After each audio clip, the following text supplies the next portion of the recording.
தான் பார்க்க போகிறோம். வாங்க வீடியோக்குள்ளே போகலாம். தோடுடைய செவியா விடையேறியோர் தூவென் மதிசூடி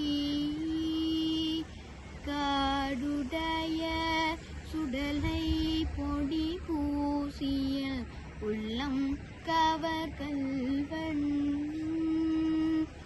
ஏடுடைய மலரான் முனை நான் பணிந்தேற்ற அருள் செய்த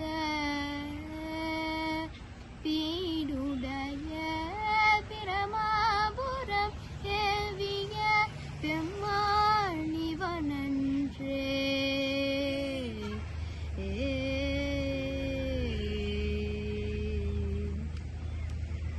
தேங்க்யூ. இந்த வீடியோ வந்து உங்களுக்கு பிடிச்சிருந்ததுன்னா கீழே கமெண்ட்டில் சொல்லுங்கள். அது மட்டும் இல்லாமல் சிவன் சாமியை உங்களுக்கு பிடிக்கும்னா அதையும் கீழே கமெண்ட்டில் சொல்லுங்கள். தேங்க்ஸ் ஃபார் வாட்சிங்.